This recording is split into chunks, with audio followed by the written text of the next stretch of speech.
Standing outside my own condo at midnight, watching my brother Marcus load my furniture into a moving truck while my mother supervised, I felt my entire world collapse. The keys I had given Mom for emergencies were now being used to steal my life away. 26 years old, and I was discovering that blood meant nothing when money was involved. The lock had been changed. My own family had locked me out of everything I had worked for since graduating college 4 years ago. Before we dive into how this nightmare began and how I fought back against the ultimate family betrayal, I want to connect with all of you watching from around the world. Are you tuning in from your cozy living room, maybe during your lunch break, or perhaps late at night, like I was that devastating evening? Whatever brought you here. If family drama and justice stories grip your heart the way they do mine, please hit that like button and subscribe for more real-life revenge stories.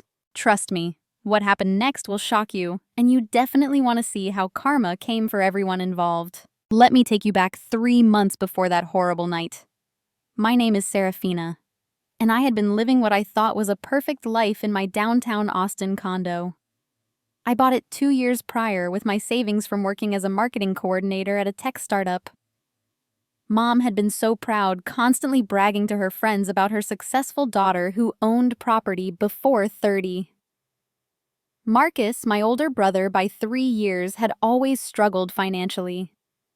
He bounced between jobs, lived with roommates, and constantly asked family members for loans he never repaid.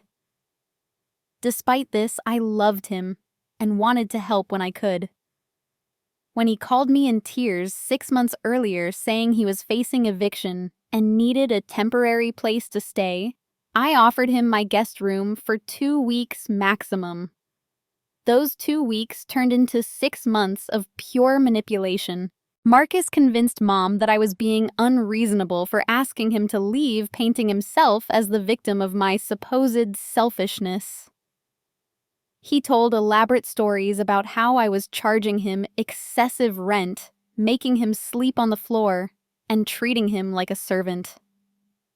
None of this was true, but Mom believed every word because Marcus had always been her golden child. The first red flag should have been when I noticed Marcus taking photos of my apartment, claiming he was documenting memories of our bonding time. He measured rooms, took pictures of my appliances, and even photographed my financial documents that I foolishly left on my kitchen counter.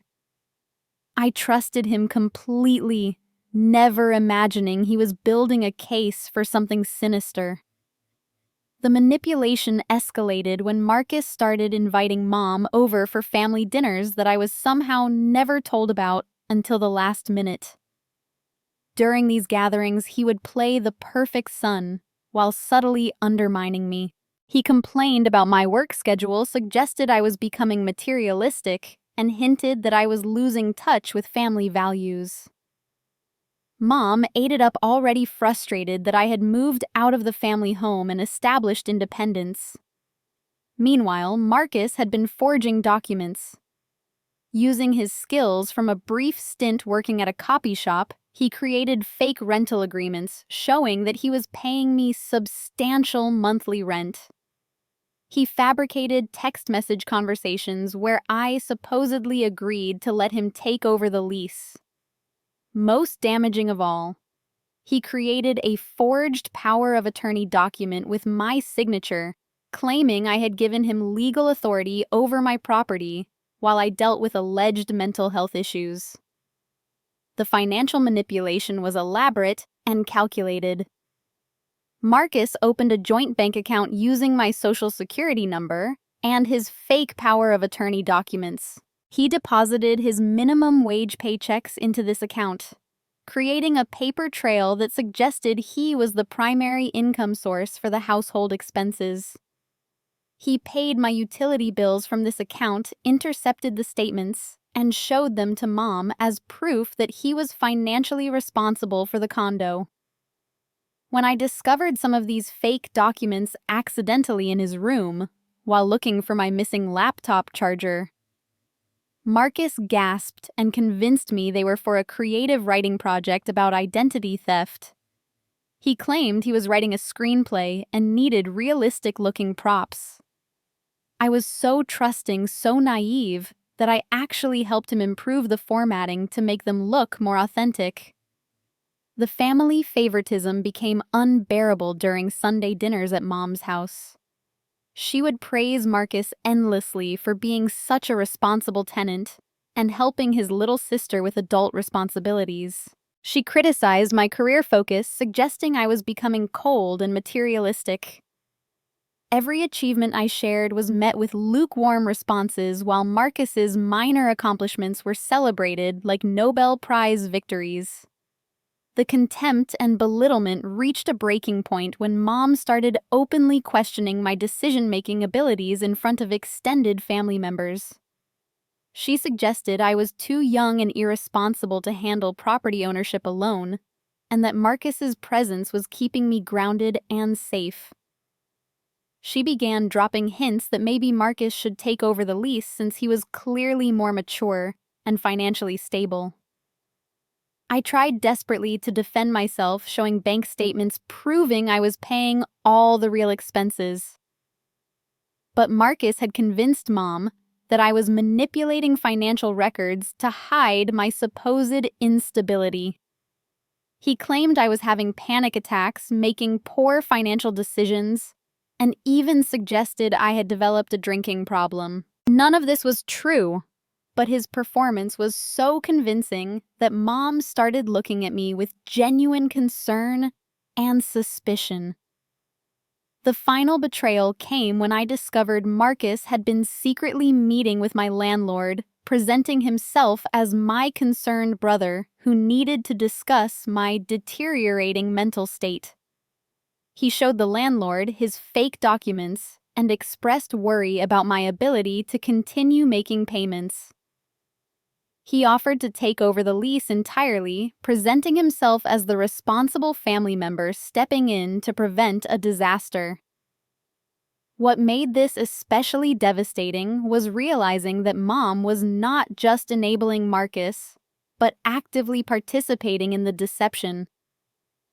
She had been calling my workplace, telling my supervisor that I was going through a difficult time and might need reduced responsibilities.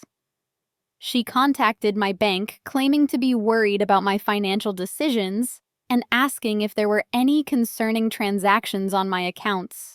The night everything came crashing down, I returned from a work conference to find my door locks changed and a note taped to my own front door. It was written in Mom's handwriting, explaining that Marcus had taken over the lease for my own good, and that I could collect my personal items once I had gotten the help I supposedly needed for my mental health and addiction issues. Standing there with my suitcase reading this note filled with lies, I felt something shift inside me. The naive, trusting daughter who always put family first was gone forever. I realized that my own mother had orchestrated this theft because she believed Marcus deserved my life more than I did. The golden child had finally gotten everything he wanted, and I was left with nothing but the clothes in my suitcase and a burned credit card from the business trip expenses. That was the moment I decided to fight back with everything I had. The next morning, I sat in my rental car outside the police station, my hands shaking as I organized every piece of evidence I could gather. Sleep had been impossible, spent instead creating a timeline of Marcus's deception and Mom's collaboration. I had bank statements, screenshots of real text messages, and most importantly, the original purchase documents proving my sole ownership of the condo. Detective Maria Rodriguez listened intently as I explained the situation, her expression growing more serious with each detail.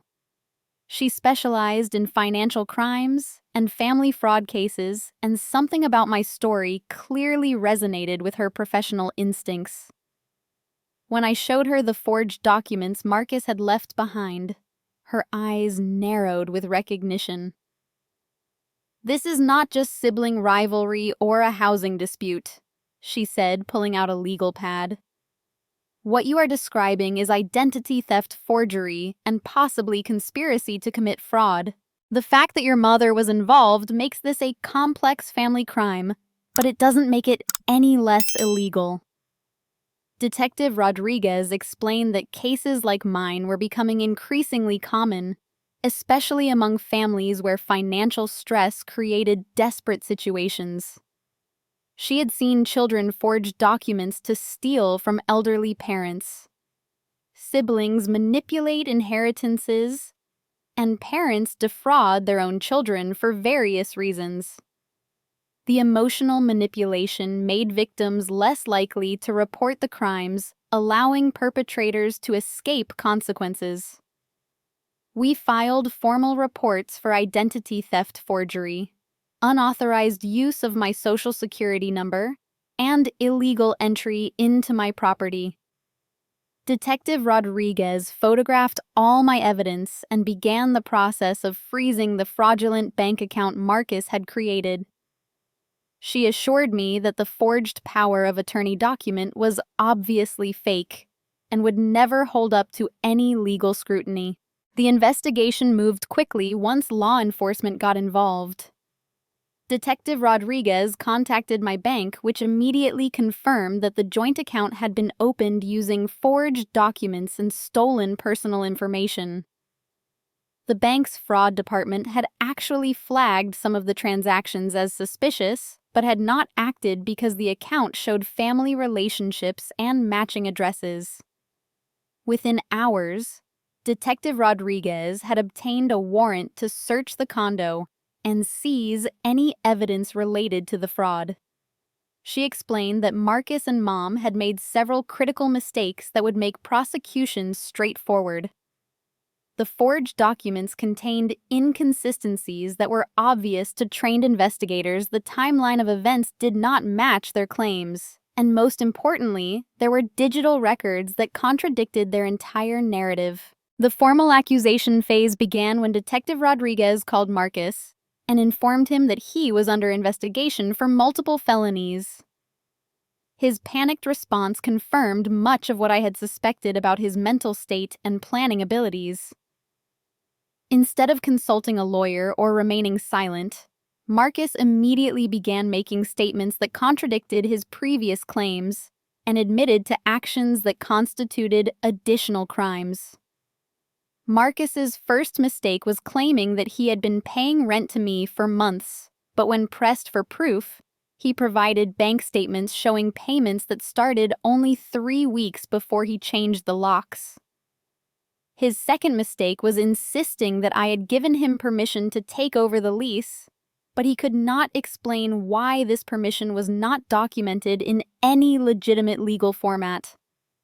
The public exposure began when Detective Rodriguez executed the search warrant at the condo. Marcus had invited several friends over to help him move more of my belongings, thinking he was safe from any consequences. Instead, these witnesses saw him being questioned by police officers and watched as evidence was seized from what they now realized was a crime scene. Mom arrived during the search, immediately defensive and angry that I had involved law enforcement in what she called a family matter.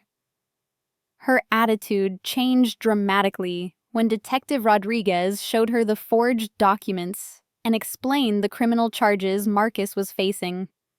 She began backtracking on her previous statements, claiming she had been misled and manipulated by Marcus just as much as I had been. But Detective Rodriguez was not convinced by Mom's sudden change in narrative. The investigation had uncovered evidence that Mom had been actively involved in researching how to transfer property ownership, had made inquiries with legal aid societies about guardianship procedures, and had even consulted with a lawyer about having me declared mentally incompetent. This was not passive enabling, but active conspiracy. The unmasking of the truth reached its peak when Detective Rodriguez discovered Marcus's browser history, which included searches for creating fake legal documents, forging signatures, and stealing someone's identity without getting caught. He had also researched the criminal penalties for these actions, proving he knew exactly what he was doing and understood it was illegal. Even more damning was a series of text messages between Marcus and Mom that had been automatically backed up to a cloud service. These messages revealed their complete plan, including discussions about how to make me appear mentally unstable, when to change the locks, and how to split the proceeds if they successfully sold the condo. They had been planning this theft for months, treating my life like a business transaction. The formal charges were filed within 72 hours of my initial police report. Marcus was charged with identity theft forgery, illegal entry fraud, and conspiracy. Mom was charged as an accessory and co-conspirator, facing potential jail time for her role in planning and executing the scheme. The speed of the charges surprised everyone involved, including my own family members, who had initially dismissed my claims. The public exposure extended beyond law enforcement when local news picked up the story. A reporter had been monitoring police reports for interesting cases and contacted me for an interview about family fraud. The story resonated with viewers because it highlighted how financial desperation could turn family members into criminals and how victims often hesitated to report crimes committed by people they loved. The news coverage prompted several other victims to come forward with similar stories about Marcus. Apparently, this was not his first attempt at fraud. He had previously scammed a former roommate out of security deposits, forged references for job applications, and even stolen mail from neighbors to access their personal information. My case was just the most elaborate and successful of his criminal activities. As the truth emerged publicly, I began receiving support from unexpected sources. Coworkers, neighbors, and even distant relatives reached out to express their shock and offer assistance. Many shared their own stories of family betrayal and financial manipulation, helping me realize that I was not alone in this experience. The formal accusation phase concluded when both Marcus and Mom were arrested and booked into county jail. The judge set substantial bail amounts, recognizing the flight risk and the elaborate nature of their crimes. For the first time since this nightmare began, I felt like justice was actually possible. The arrest of Marcus and Mom sent shockwaves through our extended family, creating a divide that would permanently alter every relationship I had known since childhood. As news of the charges spread, I found myself at the center of a family civil war, where choosing sides became inevitable for everyone involved. Aunt Patricia, Mom's younger sister, was the first to reach out with unconditional support.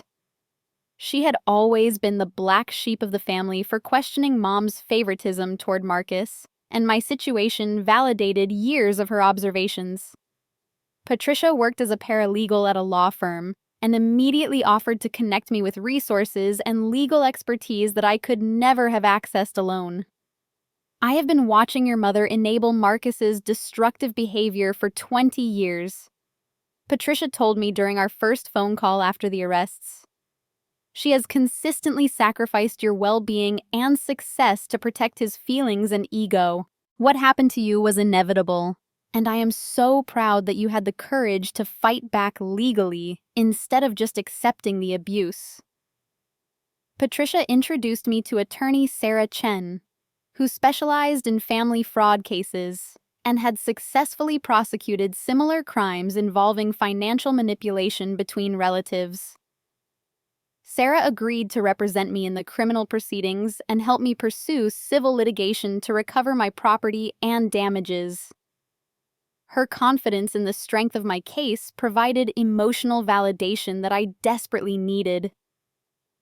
The alliance building accelerated when my cousin Daniel Marcus's childhood best friend came forward with explosive information about previous schemes.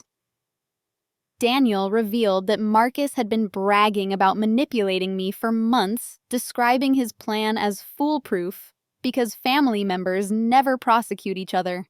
He had even joked about how easy it was to convince Mom that I was mentally unstable simply by lying consistently about my behavior. Marcus told me he was going to own your condo within a year, Daniel admitted reluctantly. He said your mother already agreed that you were too irresponsible for property ownership and that the family would be better off if he took control of your assets. He made it sound like an intervention rather than theft. Daniel's testimony was crucial because it proved premeditation and conspiracy between Marcus and Mom. His willingness to testify against his former best friend demonstrated the serious nature of the crimes and provided prosecutors with an insider's perspective on their planning process. This alliance gave the case credibility that external evidence alone could not have established. My former neighbor, Mrs. Henderson, emerged as an unexpected ally when she contacted police with surveillance footage from her doorbell camera. She had been documenting suspicious activity around my condo for weeks, including Marcus meeting with unknown individuals who were measuring the exterior and taking photographs. Her footage showed Marcus giving tours of my property to potential buyers while I was at work, treating my home like his personal real estate listing. I knew something was wrong when I saw strangers measuring your balcony and looking in your windows, Mrs. Henderson explained. When I asked Marcus about it, he claimed you were planning to sell but were too emotional to handle showings yourself. I believed him because he seemed so concerned about protecting your feelings. But now I realize he was already planning to steal everything. The workplace alliance formed when my supervisor, Jennifer Walsh, revealed that Mom had been calling repeatedly to report concerns about my mental health and job performance. Jennifer had documented these calls because they seemed unusual and potentially problematic for the company. She testified that my actual work performance had been excellent, contradicting every claim Mom had made to undermine my reputation professionally. Your mother called 6 times over 2 months, insisting that you were having breakdowns at work and needed intervention, Jennifer testified.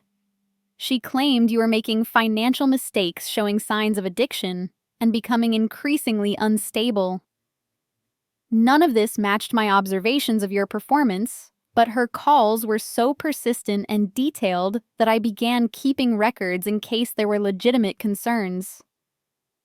This testimony proved that Mom's manipulation extended far beyond housing issues into deliberate attempts to sabotage my career and professional relationships. The systematic nature of her campaign against my reputation demonstrated calculated malice rather than genuine concern for my well-being. The emotional turning point came when my grandmother Mom's own mother called to express her horror at the situation. Grandma Rose had been kept in the dark about the entire scheme, told only that I was going through a difficult phase and needed space from the family. Learning the truth about the theft and deception prompted her to take sides publicly against her own daughter. I raised your mother to value honesty and family loyalty, Grandma Rose said through tears. What she has done to you goes against everything I taught her about right and wrong. Marcus has been spoiled and enabled his entire life, but this crime crosses every line imaginable. I will testify against both of them if necessary to see justice served. Having my 80-year-old grandmother willing to testify against her own child and grandchild demonstrated the severity of their actions to extended family members who had initially remained neutral. Her moral authority within the family made it impossible for anyone to continue defending Marcus and Mom's behavior. The Alliance network expanded when other tenants in my building came forward with information about Marcus's activities. He had been telling neighbors that I was struggling with mental health issues and that he was managing my affairs temporarily. Several neighbors had seen him showing the apartment to strangers, researching locksmith services, and even attempting to intercept my mail deliveries. Marcus told us you were in a treatment facility and had asked him to handle your housing situation. Neighbor Tom Martinez revealed, he seemed so genuinely concerned about your well-being that we offered to help however we could. Now I realize he was manipulating our sympathy to cover his crimes.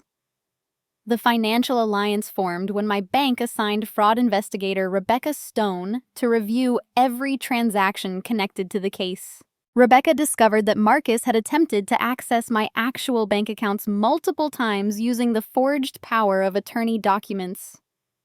While these attempts had been unsuccessful, they demonstrated the scope of his intended theft beyond just the housing fraud. Your brother's plan was much more extensive than taking your condo, Rebecca explained. He had researched how to access your retirement account's investment holdings and even your work benefits. The housing theft was apparently just the first step in a complete financial takeover of your life. This revelation transformed the case from a housing dispute into evidence of a comprehensive identity theft scheme that could have destroyed my financial future entirely. The alliance with banking professionals provided technical expertise that strengthened the criminal prosecution significantly. The media alliance developed when investigative journalist Lisa Park contacted me about featuring my case in a series about family financial abuse. Her research had uncovered patterns showing that family fraud was dramatically underreported because victims felt ashamed or guilty about prosecuting relatives. Lisa's coverage brought public attention that pressured prosecutors to pursue maximum charges. Your case represents thousands of similar situations where family members exploit trust and emotional bonds to commit serious crimes, Lisa explained. By going public with your story, you are protecting other potential victims and demonstrating that family relationships do not excuse criminal behavior. As the alliance network strengthened, the prosecution case became increasingly powerful. Multiple independent witnesses, extensive documentation, and professional testimony created an overwhelming foundation for securing convictions. However, the intensity of building these alliances and fighting the legal battle was emotionally exhausting, and I began struggling with stress-related health problems.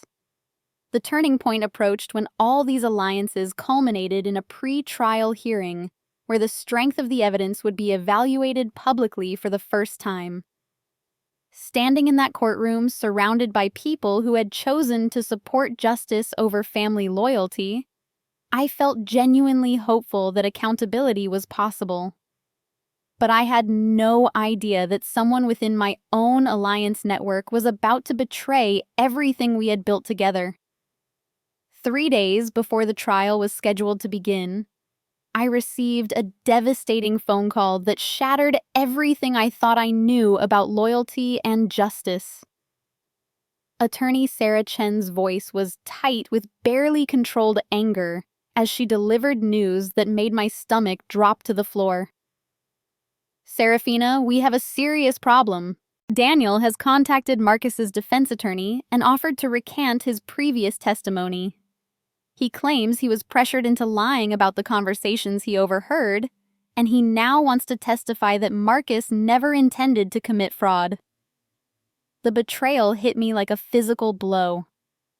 Daniel, who had been my strongest witness and the person who provided the most damaging evidence about premeditation, was now switching sides just when I needed him most. The cousin who had hugged me at family gatherings and promised to see justice served was about to destroy my entire case. The timing was clearly coordinated. Daniel's attorney contacted the prosecution on the same day that Marcus's legal team filed motions to dismiss all charges based on insufficient evidence and family misunderstandings. This was not a sudden change of heart, but a calculated strategy designed to collapse the prosecution's case at the most damaging possible moment. Sarah explained that Daniel's defection was particularly devastating because his testimony had been the cornerstone of proving conspiracy and premeditation. Without his insider knowledge of Marcus's planning process, the prosecution would have to rely entirely on documentary evidence and circumstantial proof. While still strong, the case had become significantly more vulnerable to reasonable doubt arguments. Daniel is claiming that Marcus was just venting frustration about financial stress, not actually planning to steal your property. Sarah continued. He says the conversations about taking control of your assets were hypothetical discussions about what family members should do when someone appears to be struggling mentally. The betrayal became even more personal when I learned that Daniel had been secretly recording our phone conversations for weeks, collecting statements that could be taken out of context to support Marcus's new defense strategy. Every time I had expressed anger, frustration, or doubt about family relationships, Daniel had been documenting my words to use against me later.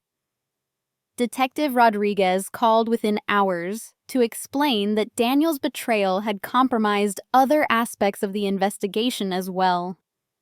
He had provided Marcus's defense team with detailed information about prosecution strategy, witness testimony plans, and even personal details about my emotional state that could be used to undermine my credibility on the witness stand. Daniel has been feeding information to the defense for at least 2 weeks, Detective Rodriguez revealed. Marcus's attorneys know exactly how we plan to present the case, which witnesses we consider most important, and what evidence they need to challenge most aggressively. This is worse than losing a witness. This is having our entire strategy exposed to the opposition.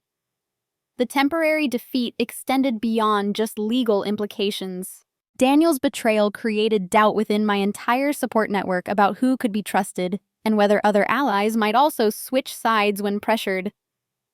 The psychological warfare was just as damaging as the legal consequences designed to isolate me and make me question my own judgment about people's motivations.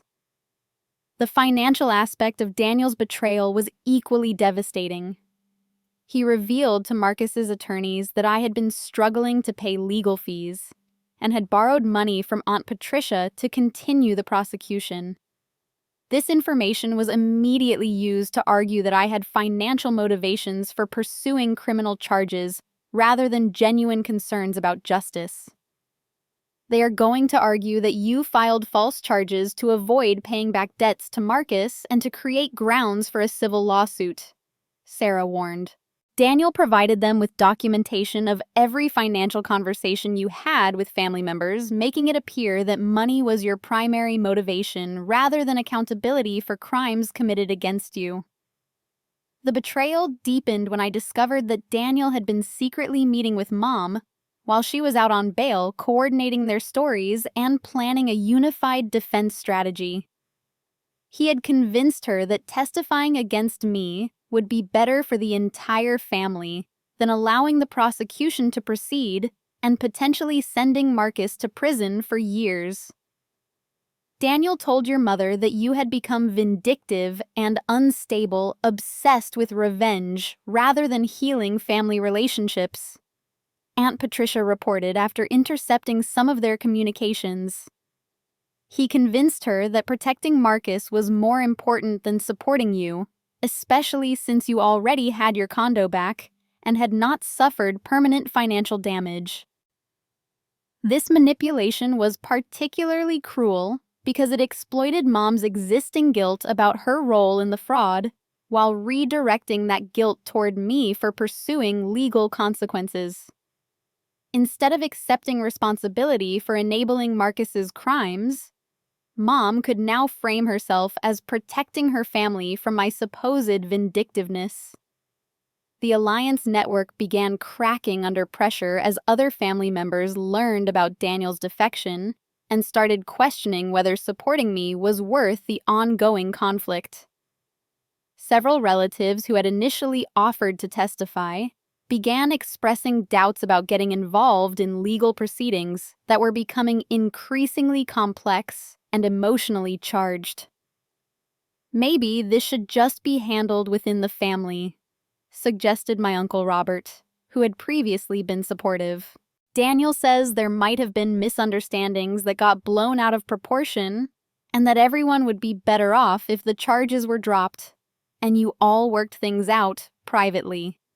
The temporary defeat reached its peak when Marcus's defense team filed a motion claiming that I had orchestrated the entire prosecution as revenge for being asked to leave the family home years earlier.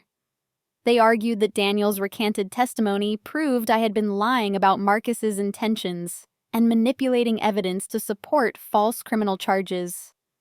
The motion included character references from neighbors who described Marcus as helpful and concerned about my welfare employer records, showing his attempts to maintain steady employment, and even testimony from a therapist who had never actually met me, but was willing to discuss how family financial disputes could trigger false accusations in unstable individuals. Standing in the courthouse hallway reading the defense team's character assassination disguised as legal strategy, I felt completely isolated and defeated. The person I had trusted most had not only abandoned me, but actively worked to destroy my credibility and emotional stability. The justice I had fought so hard to achieve seemed to be slipping away just when it had been within reach. Sarah placed a reassuring hand on my shoulder as I struggled not to cry in front of reporters who were covering the case. This is not over, Serafina. Betrayals like this often backfire because they reveal the lengths people will go to avoid accountability. We are going to find another way to prove the truth, and Daniel's betrayal might actually help us demonstrate how manipulative and calculated this entire scheme has been from the beginning. But standing there abandoned by someone I had trusted with my life and my future, I could not imagine how this devastating betrayal could possibly lead to anything positive. The temporary defeat felt permanent, and justice seemed further away than ever. Just when everything seemed hopeless, salvation came from the most unexpected source. Mrs. Henderson, my elderly neighbor who had already provided doorbell camera footage, called with news that would completely transform the case and expose Daniel's betrayal in the most devastating way possible. "Serafina, dear, I need you to come over immediately," Mrs. Henderson said urgently. "I was organizing my late husband's office and found something that changes everything."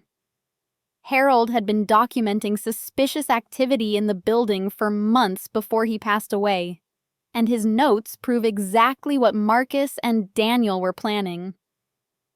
Harold Henderson had been a retired police detective who maintained detailed observation logs out of professional habit and genuine concern for building security. His meticulous records included dates times photographs, and even audio recordings of conversations he had overheard while tending his balcony garden that overlooked the courtyard area where residents often talked.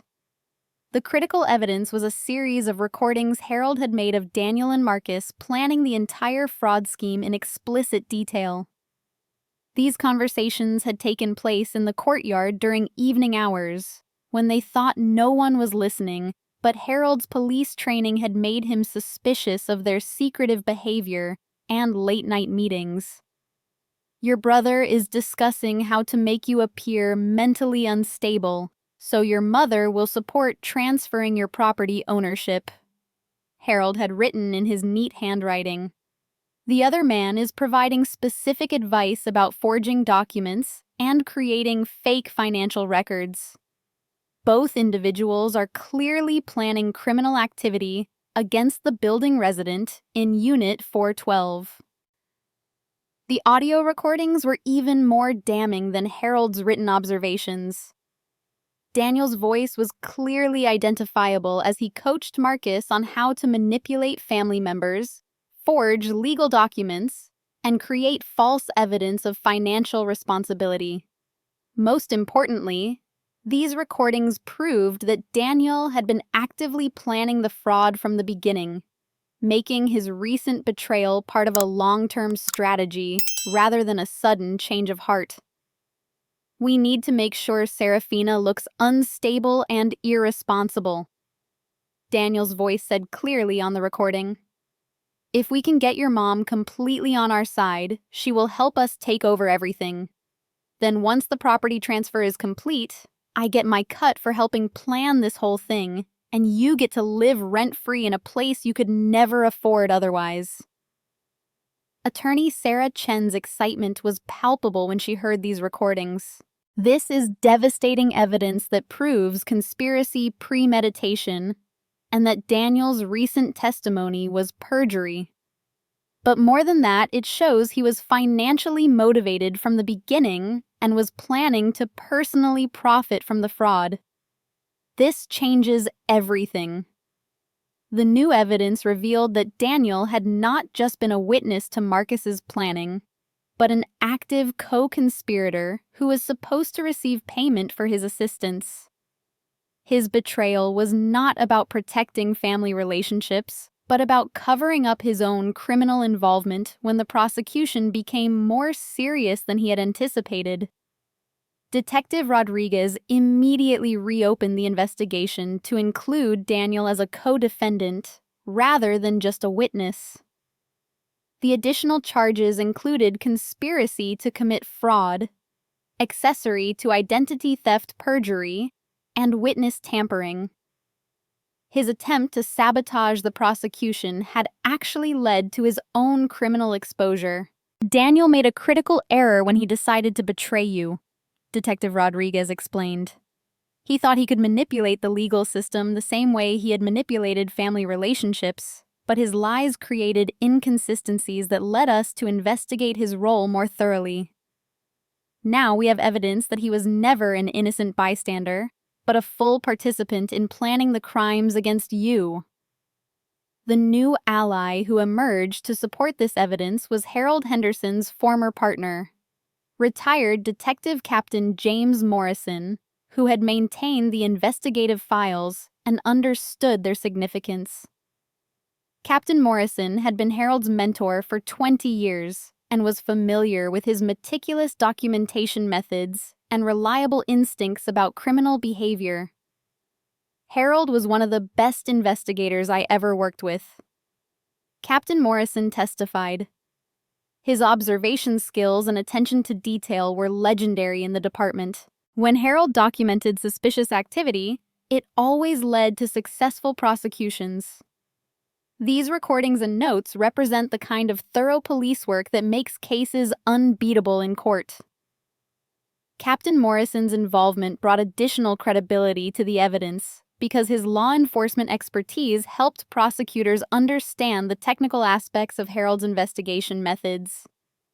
He explained how Harold had legally obtained the recordings, why his documentation could be trusted, and how the evidence fit patterns typical of family fraud conspiracies. The strengthening case took another positive turn when the bank fraud investigator, Rebecca Stone, discovered that Daniel had also attempted to access financial information about my accounts using some of the same forged documents Marcus had created. This proved that their conspiracy included plans for identity theft beyond just housing fraud. Daniel tried to use falsified power of attorney documents to get information about your investment accounts, Rebecca revealed. He claimed he needed to verify your financial stability as part of helping his cousin through a mental health crisis. The documents were obviously forged, but his attempt proves he was planning to steal much more than just your condo. The evidence became overwhelming when prosecution teams discovered that Daniel had been researching legal strategies for avoiding prosecution in family fraud cases, studying how witness testimony worked in criminal trials, and even consulting with different attorneys about protecting himself if the plan was discovered. His recent betrayal was not spontaneous, but had been planned from the beginning as a backup strategy. Most importantly, the new evidence revealed text messages between Daniel and Marcus, discussing how to split proceeds from selling my condo once they gained control. These messages proved financial motivation and showed that both conspirators viewed my property as their personal opportunity for profit rather than legitimate family intervention. The reversal of fortune accelerated when Marcus's defense attorney withdrew from the case after learning about Daniel's perjury and conspiracy charges. No reputable attorney wanted to represent someone whose key witness had been exposed as a co-conspirator who lied under oath to protect himself from criminal prosecution.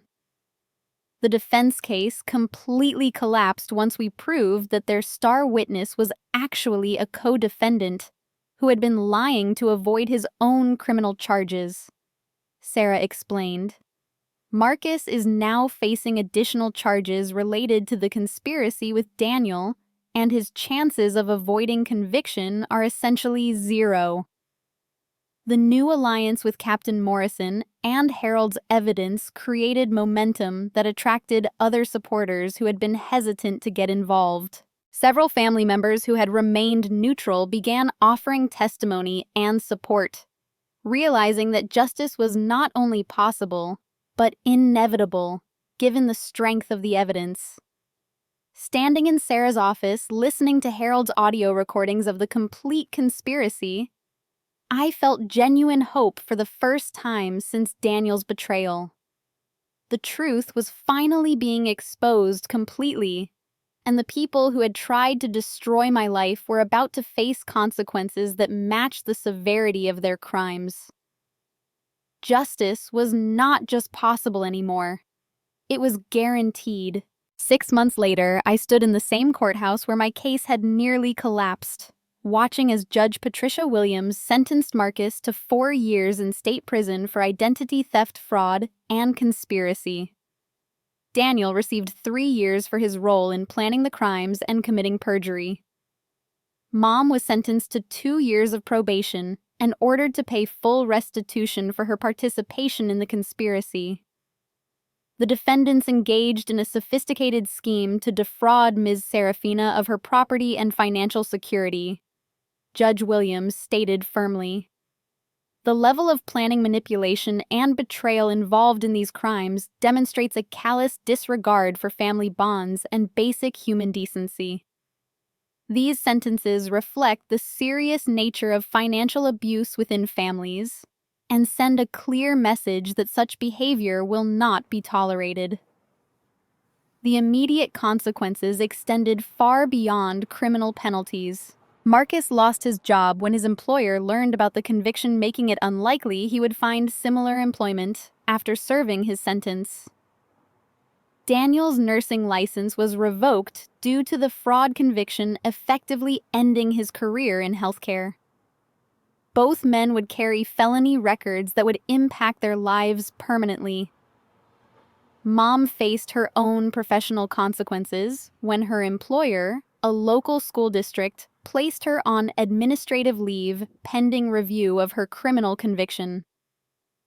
Working with children while having a fraud conviction proved incompatible with district policies, and she was ultimately forced to retire early without full pension benefits. The civil litigation that followed the criminal convictions resulted in a substantial financial settlement that compensated me for legal fees, emotional distress, and punitive damages. The court ordered Marcus and Daniel to pay joint restitution of over $200,000, ensuring they would face financial consequences for years beyond their prison sentences. The defendants must understand that their crimes had devastating financial and emotional impacts on the victim, the civil court judge explained. These damages reflect not just monetary losses, but the profound violation of trust and security that occurred when family members chose to exploit their relationship for personal gain.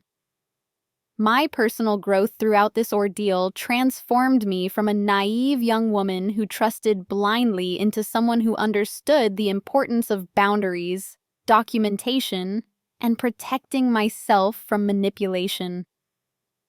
The experience taught me that family loyalty should never require accepting abuse or criminal behavior from relatives. The chosen family that emerged from this crisis proved more supportive and reliable than the biological family that had betrayed me. Aunt Patricia became not just a family member, but a trusted advisor and friend who understood the importance of accountability over enabling. Mrs. Henderson, despite her age, became a protective neighbor who looked out for my security and well-being. Captain Morrison continued mentoring me through the legal process and eventually became a father figure who provided guidance about rebuilding trust and maintaining healthy relationships. His wisdom about recognizing manipulation and protecting myself from future exploitation proved invaluable as I navigated new friendships and romantic relationships. Attorney Sarah Chen became more than just legal representation. She became an advocate who helped me understand my rights and develop confidence in seeking justice when wronged. Her support during the darkest moments of betrayal demonstrated that professional relationships could provide emotional stability when family relationships failed.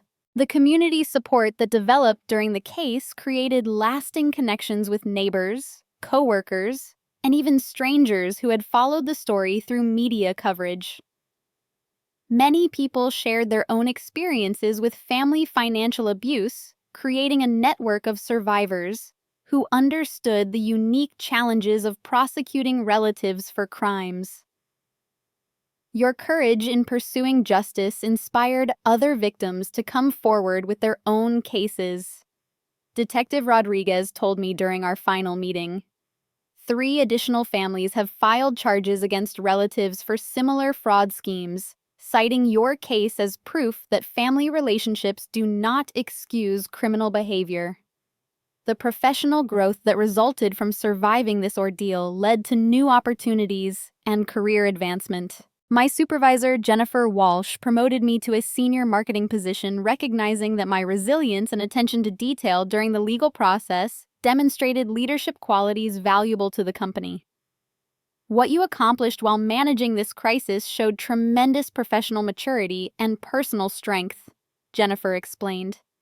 Your ability to maintain excellent work performance while fighting for justice proves you have the character and determination we need in management positions. The condo itself became a symbol of victory rather than victimization. I renovated the entire space, removing any traces of Marcus's presence and creating an environment that reflected my independence and success. The home that had nearly been stolen became proof of my ability to protect what I had earned through hard work and determination. The extended family dynamic shifted permanently with clear divisions between relatives who supported justice and those who continued enabling destructive behavior.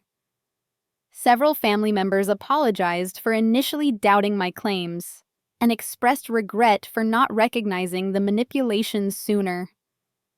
Grandma Rose became my strongest family supporter, often saying she was proud that I had inherited the Henderson family backbone, rather than the tendency toward enabling that she regretted passing to her daughter. Her moral authority helped other relatives understand that supporting justice was more important than maintaining false peace. You did what I should have done years ago when I first noticed your mother's favoritism and Marcus's manipulation, Grandma Rose told me. By fighting back legally, you protected other potential victims and showed everyone that criminal behavior has consequences regardless of family relationships. The healing process included therapy to address the trauma of family betrayal, but also celebration of the strength and resilience I had discovered within myself. Learning to trust my instincts, document important interactions, and seek appropriate help when wronged became valuable life skills that extended far beyond this specific situation. As I reflect on this entire experience, I realized that the greatest victory was not the criminal convictions or financial compensation, but discovering that I could survive the worst kind of betrayal and emerge stronger, wiser, and surrounded by people who genuinely cared about my well-being rather than what they could take from me. The chosen family I built through this crisis provides the love, support, and loyalty that my biological family failed to offer. These relationships are based on mutual respect, honest communication, and shared values, rather than obligation or manipulation. Now I want to hear from all of you who have been following this incredible journey of family karma and justice. Have you ever experienced betrayal from family members who were supposed to protect and support you?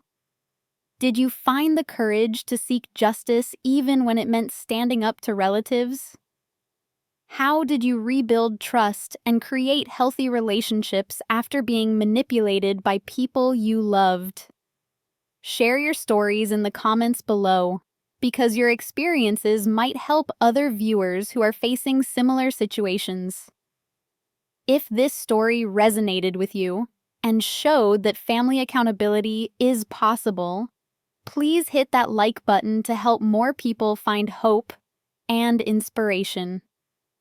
Subscribe for more real-life stories about overcoming betrayal and finding justice, and share this video with anyone who needs to know that family relationships should never excuse criminal behavior. Thank you for joining me on this journey from devastating betrayal to triumphant justice. And remember that standing up for yourself is never selfish when others are trying to steal your life and livelihood. May you all find the courage to protect what you have earned and surround yourself with people who celebrate your success rather than exploit your trust.